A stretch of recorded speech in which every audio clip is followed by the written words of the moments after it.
Hello, I'm Archie Luxury and welcome to the program Fuckers. Welcome to the program. Remember, like, subscribe and tell your fuckhead friends about my channel. And today I want to talk about shrinking wristwatches. That's right. And I just got my my latest Patek Philippe magazine in. And they had a really interesting article. On the new chronograph World Time, which is a really cool watch. And as I sit here with my beautiful 5110 in white gold, I can contemplate what it's like to own such a fantastic piece. One thing that was really interesting, just having a look at the history of World Times, is that if we go back to 1954, that's when the World Times started to look like the one I've got in my hands here, the 5110. That was a 2523, and then this one here came out in 2000. That's right, they did it in platinum, yellow gold, rose gold, white gold. I've got the white gold one. This is a 5110, and the modern era of World Times was the 37mm 5110. It uses the 240 movement, as I mentioned, the Patek Philippe caliber 240. Interestingly enough, in 2006, they felt this watch was not big enough. It wasn't big enough. So in 2006, they revised the 5110.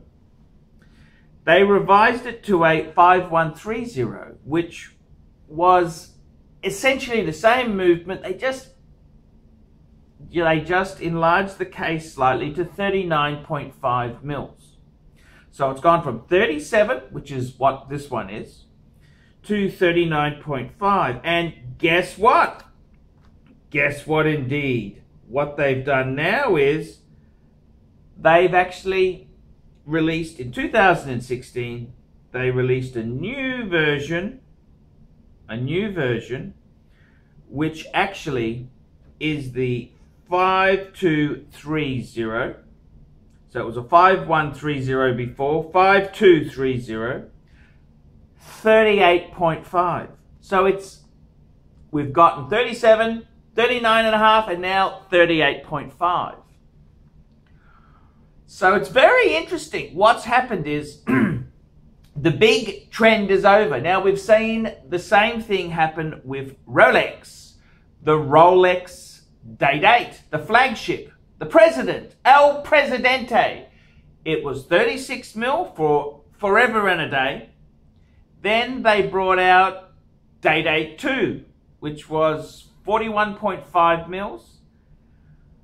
Again, they've re-released Rolex Day-Date 40, which is smaller. It's moved down. And I dare say, the big craze, that really, it's all over Red Rover when you got Rolex and Patek, who, they were so slow to act, so slow to do something. They've, two top brands, Patek and Rolex, they've got the best marketing, the best team in the industry. They've gone smaller. They've gone smaller. Now, that's not to say brands like Breitling or Hublot will get smaller, or AP, but there you have it. That's very, very interesting indeed. So the big watches themselves there, I'm afraid to say it, it's all over Red Rover. It's all over Red Rover. They're moving smaller. And I gotta tell you, when I first bought my gold sub, I remember I bought that in Bangkok, and I went to Rolex dealers in Bangkok, and I tried on the new Date 840, Date 8.2, and I thought, oh, this is too big, too big, too big. I tried the Sky Dweller, too big.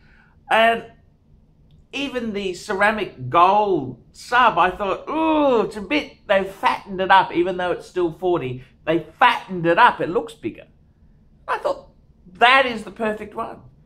And I got to say, with Patek, I think these 37mm pieces are really if there is such a thing as the bargain child in the Patek range. These are pretty good buying, and that's the kind of piece you just love. You just love it. It's got the most beautiful sound when you wind it.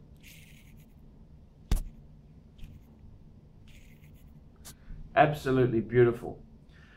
So there you go. That's the Goss watches. We've actually we're moving smaller. We're moving smaller. And Lange's done the same thing.